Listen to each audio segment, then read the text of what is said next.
My fiancée kept her ex's photos in a memory box in our closet. When I asked about it, she said, "Grow up. My past is none of your business." So I started my own memory box, filled with receipts for the return of her ring, canceled wedding venue, and new apartment lease. Left it on her pillow with a bow. Hey viewers, before we move on to the video, please make sure to subscribe to the channel and hit the like button if you want to see more stories like this. Thanks. I met Emily 3 years ago at a mutual friend's barbecue. She was this vibrant graphic designer, full of ideas and energy, and I was the steady software developer who'd just hit his stride at a decent tech firm. We clicked instantly, late-night talks about dreams, weekend hikes, the whole package. I was all in from the start. After 2 years, I proposed on a trip we'd planned together, down on one knee at this scenic overlook she'd always talked about. She said yes, tears in her eyes, and we started building what I thought was our future. I wasn't some naive guy rushing in. I'd been in relationships before, but Emily felt different. I showed my commitment in real ways. When she lost her job 6 months into dating, layoffs hit her agency hard. I covered our dates, helped with her rent without making a big deal, even connected her with contacts in my network. She landed a better gig eventually, and I was genuinely happy for her. Flash forward to engagement. I paid for most of the wedding stuff because my job was stable, and she was still rebuilding savings. Venue deposit? On me. Her dress fittings? I drove her, waited patiently. I skipped a big promotion opportunity that would have meant relocating because she wasn't ready to move yet. We're a team, I'd say, and she'd smile, squeeze my hand. Looking back, those sacrifices sting, but at the time, they felt right. I was loyal, committed, the guy who showed up every day. Things started cracking about 4 months before the wedding. We were living together in a cozy apartment in the city, and I'd been handling most of the planning logistics while she focused on her portfolio for a potential freelance jump. One weekend, I was reorganizing the closet, spring cleaning mode, trying to make space for wedding gifts people had started sending. That's when I found it. A shoebox tucked way in the back, labeled Memories in her handwriting. Curiosity got me. I figured it was old family photos or something sentimental we'd laugh about. Nope. Inside were pictures of her and her ex, Jake. Not just one or two, dozens. Them on vacations, at parties, intimate shots like him kissing her cheek. Love letters he'd written, ticket stubs from concerts they'd gone to, even a dried flower pressed between pages. This wasn't ancient history. They'd broken up maybe a year before we met, and some stuff looked recent enough to overlap with her single phase. My stomach dropped. It felt like emotional cheating, like she was keeping a backup plan alive in our shared space. Why hide it if it was nothing? I didn't freak out right away. I put the box back, took a walk to clear my head. That night, over dinner, I brought it up calmly. Hey, Emily. I was cleaning the closet and saw that memory box. The photos of Jake. What's that about? She paused mid-bite, then rolled her eyes like I'd asked something ridiculous. Seriously? Grow up. My past is none of your business. I blinked, trying to process. We're engaged. Getting married in 4 months. Doesn't that make us each other's business? It feels disrespectful to have that stuff in our home. She set her fork down, crossing her arms with this smug little smile. Disrespectful? It's just memories. Everyone has a past. Doesn't mean I'm hung up on him. Jake was a big part of my life before you showed up. If you're insecure about that, maybe you need to work on yourself. What? You want me to burn everything? That's controlling. I pushed back gently. I'm not asking you to burn it. But keeping it hidden in our closet? It makes me feel like I'm competing with a ghost. If it's so innocent, why not tell me about it? Her tone sharpened, dismissive as hell. Because it's none of your damn business. I don't grill you about your exes. This is my private stuff. If you can't handle a box of old photos, maybe you're not ready for marriage. God, you're acting like a jealous teenager. The twisted logic hit me hard. She flipped it like I was the problem, insecure, controlling, while defending her right to hoard mementos of another guy in the home we shared. No apology, no empathy, just smug deflection. I felt undervalued, like all my efforts were invisible. That night, I lay awake, confusion swirling. Had I missed signs? Was this emotional abandonment, her heart not fully in it? It felt outrageous, undeserved after everything I'd given. The next few days were tense. I didn't push more, but the box gnawed at me. She'd glance at her phone more, laugh at texts she wouldn't share. I started piecing it together. Late work, nights, vague excuses. One evening, I saw a notification pop up, Jake's name. She snatched the phone away, but the damage was done. When I asked, she doubled down. Old friends can talk. You're paranoid. It was manipulation, gaslighting me into doubting my gut. I sat with it for a week, the unfairness sinking in. No begging, no ultimatums. I wasn't going to fight for someone who treated me like a backup. Instead, I detached quietly. Started planning my exit. First, I returned the engagement ring to the jeweler. Got a partial refund since it was custom. Printed the receipt. Then, canceled the wedding venue. They kept the deposit, but I got confirmation emails. Forwarded those, printed. Scouted apartments. Signed a lease on a one-bedroom closer to work. Better commute. Fresh start. Receipt for the security deposit? Printed. I even canceled shared subscriptions. Transferred utilities to her name alone. Methodical, no drama. Then, the memory box. I bought a similar shoebox, labeled it My Memories. Inside, all those receipts, plus a note. My future is none of your business. Tied it with a bow, left it on her pillow while she was out at drinks with friends. Packed my essentials, left the key on the counter, and walked out. No note beyond that, no confrontation. Just gone. She blew up my phone that night. Texts first. What the fuck is this box? Are you kidding me? Then calls. I let it ring twice before picking up the third. Explain yourself, she demanded, voice laced with fury and that same smug edge, like she couldn't believe I'd dare.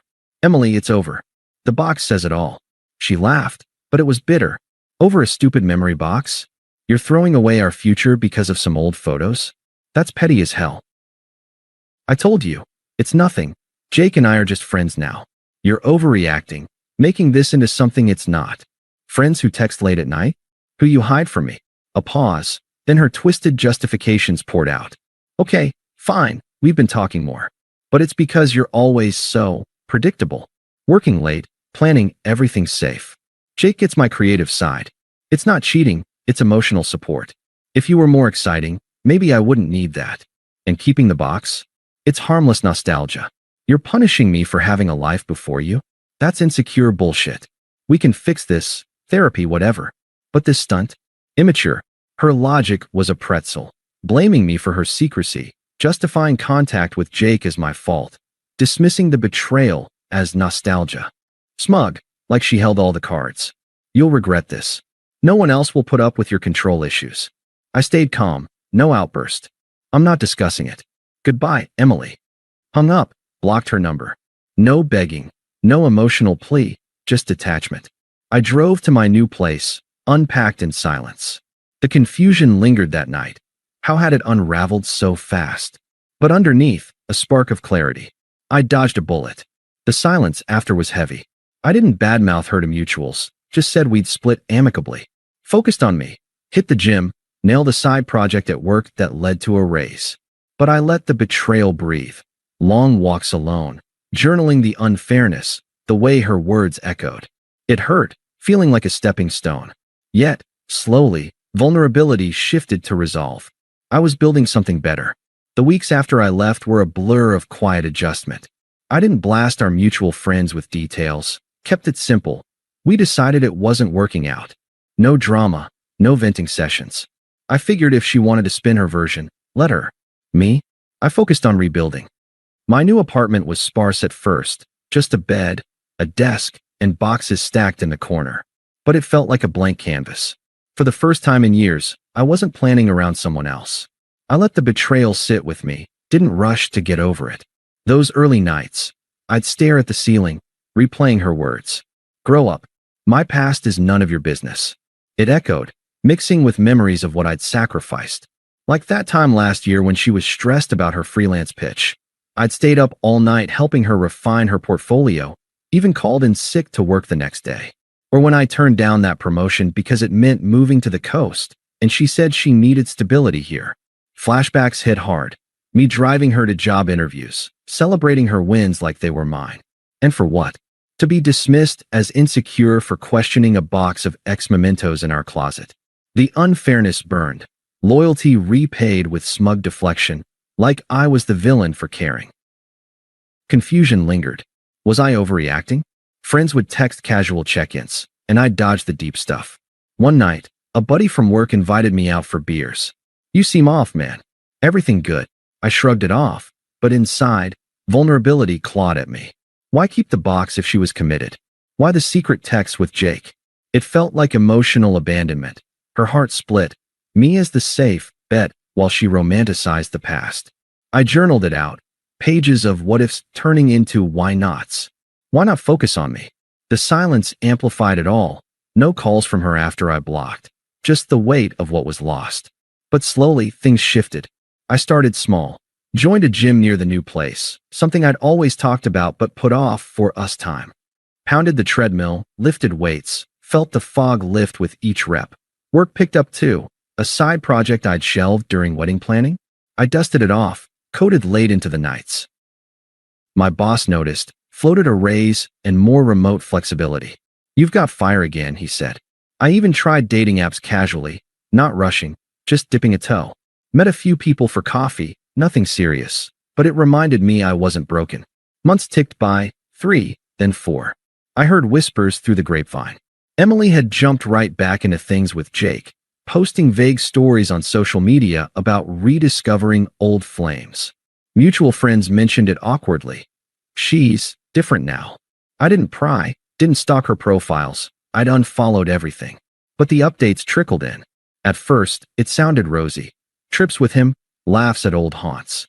Part of me wondered if I'd been wrong, if her nostalgia really was harmless. Then cracks showed. A friend from our old circle texted, "Hey, you okay? Emily's been venting about Jake being intense." I kept responses neutral, haven't talked to her. Inside, clarity grew. The betrayal's sting faded, replaced by resolve. I upgraded the apartment, added plants, a better coffee setup.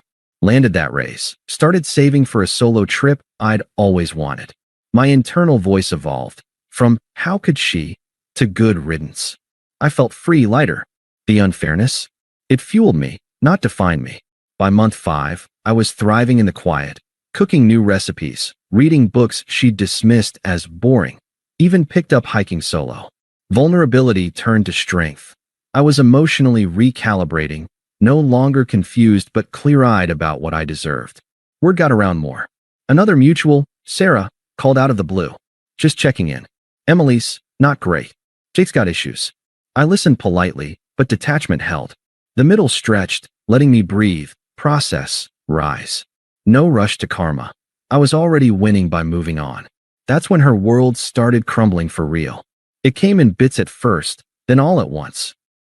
From what I pieced together, mostly unsolicited updates from friends who'd started distancing themselves. Jake wasn't the charming ex she'd painted. Turns out, he was unstable, a serial cheater with a temper. They'd moved fast after I left. She ditched our old apartment, shacked up with him in some rundown spot on the outskirts. But the honeymoon phase cracked quick. He drained her savings on business ideas that went nowhere, some vague startup scheme that sounded like a scam. Friends said she'd show up to gatherings looking drained, making excuses for his absences. Then it escalated. One night, apparently, he blew up over nothing, smashed her phone during an argument about money. She confided in a couple mutuals, but twisted it. "He's passionate, you know?"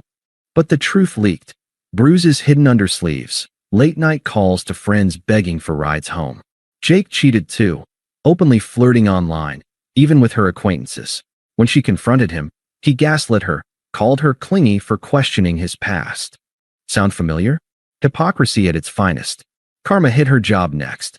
Distracted by the drama, she missed deadlines, lost clients. Her freelance gig dried up, the agency let her go. Broke and isolated, she crashed with her sister temporarily, but even that soured. Family dynamics were toxic, always had been. Mutual friends stopped defending her. After what she pulled with you, the box thing, we saw the post she made shading you as controlling. But now, yeah, we're team you. Reputation unraveled, invites dried up. She became irrelevant in our old circle, whispers turning to avoidance. By month 6, she was a shell, alone, scraping by on odd jobs. Jake long gone after discarding her like yesterday's news. He'd moved on to someone new, left her with debts and regrets. It felt earned, ironic. The guy she kept mementos for proved exactly why she'd left him originally. No exaggeration, just the fallout of her choices. Satisfying? Quietly, yes. But I didn't gloat. Life moved on. The unraveling didn't stop there, and soon enough, the attempt started. At first, it was subtle. About 7 months after I left, a text from an unknown number slipped through. Hey, it's Emily. New phone. Miss talking. Can we grab coffee? I ignored it. Blocked. But she persisted, switching to email. I was stupid. The box was a mistake. Thinking of you. Progressive desperation, like clockwork. I stayed silent. No replies, letting her stew in the void I'd created. Then the calls ramped up. One evening, as I was wrapping up a workout, my phone buzzed. Her sister's number, which I hadn't blocked yet. I answered out of curiosity. This is Lisa, she snapped, no hello. You're being heartless. Emily's a mess because of you. Fix this. Man up and call her. Toxic as ever. Her family always enabled her. Rude demands wrapped in guilt. I said calmly, not my problem, and hung up. Block that too. The real escalation hit with her direct outreach. A voicemail first. Please pick up. Jake was a huge mistake. He hurt me bad, emotionally, and worse. I realize now you were the best thing I had. Hypocrisy dripped from every word. She begged for the forgiveness she'd never offered me. I deleted it. But she called again the next day, and this time I answered, keeping it brief. Hello. I said, neutral. Her voice cracked, pleading. Thank God. Look, I know I screwed up. The box, the text with Jake, it was dumb nostalgia. I threw it all out weeks ago. Let's talk, start over. I see now how good we were. You supported me through everything, and I took it for granted. Emily, I'm not interested. A pause, then desperation turned to edge. Not interested? After 3 years? You're just gonna throw it away like that? I need you. Things are falling apart here. Job's gone. Jake left me broke. Come on, we can fix this. I felt the power reversal. She'd been smug, dismissive, now unraveling, grasping. No, we're done. Her tone shifted to anger, true colors flashing. You're cold. After everything I went through? Jake was abusive, okay? He hit me, drained my accounts. And you're just fine? How can you be so heartless? If you ever loved me, you'd help. Goodbye. I hung up. No sympathy. No, that's awful. She wasn't getting an ounce of care from me. Blocked the email too. But she didn't stop. Mutual friends got roped in. Mike, a guy from our old group, texted. Dude, Emily's begging me to talk to you. She's desperate. Says she learned her lesson. Unpleasant pressure, but I replied. Tell her no. Even Sarah, who'd clued me in earlier, got involved. She's crashing on my couch, crying nonstop. Maybe hear her out. Toxic ripple effect. But I detached. Not happening. The peak came when she showed up in person. 8 months post-split, I was leaving work, new office, promotion in hand, when I spotted her in the lobby, disheveled, eyes puffy. Please, she started, voice trembling. I threw out the box, deleted Jake's number. Let's start over. I was wrong, so wrong. You deserve better, but give me a chance to be that. I kept walking toward the door. Leave, Emily. She followed, tearful now. Wait. I see you're doing well. New place, everything. That's great. But we could have that together. I messed up, but forgive me. For us. Her phone buzzed then. Group call from her family. She put it on speaker like an ambush. Her mom. Young man. You owe her closure. Sister again. Stop being a jerk. Take her back. Rude. Demanding. Unpleasant as hell. I stopped. Looked her dead in the eye. This is over. Leave. No outburst. Just firm. She crumpled, anger bubbling under tears. You'll regret this. No one else will want you. But the power had flipped. She was desperate. I was composed, walking away unscathed. Security escorted her out. That night, I felt the shift complete. Her attempts highlighted my growth. She was powerless, irrelevant. The final nail came at our mutual friend Sarah's wedding, 9 months after the split. I'd RSVP'd yes, figuring I'd moved on enough. Walked in with Anna, a woman I'd met through hiking meetups, genuine connection building slow. We weren't labeling it yet, but she was there, laughing at my bad dance moves, making the night fun. I was thriving, raise secured, trip to Europe booked, life upgraded. Emily was there too, alone, in a rumpled dress that looked last minute, eyes darting. Mutuals whispered, Her downfall was on display. Isolated. No Jake. No job glow. She cornered me during cocktail hour, away from the crowd, but public enough for contrast. Seeing you happy, it hurts, she said, voice desperate, glancing at Anna. Give us another chance? I know I was cruel, but I've changed. Please. I sipped my drink, calm and firm. Emily, you're irrelevant now. I've built a life without you. Better, actually. My past with you is none of your business. She flinched, hypocrisy mirrored back. But we had something real. Had, I emphasized. I learned from it, to value myself. Met someone who does too. I nodded toward Anna, who waved politely. The reversal stung her. Me thriving, her desperate. Power flipped. She teared up. This isn't fair. Goodbye, Emily. No sympathy, no care for her well-being, just definitive closure. She slunk away, alone amid the celebration. Internally, I felt free, emotionally evolved. The betrayal a distant echo. Blocked the last stragglers that night. Update, a year out, life's golden. Anna and I are official, work's booming. Emily, radio silence. Moral? Don't settle for backups. Thanks for reading, Reddit. Thanks for watching. Make sure to subscribe to the channel and hit the like button. What do you think about this story? Share it in the comments. So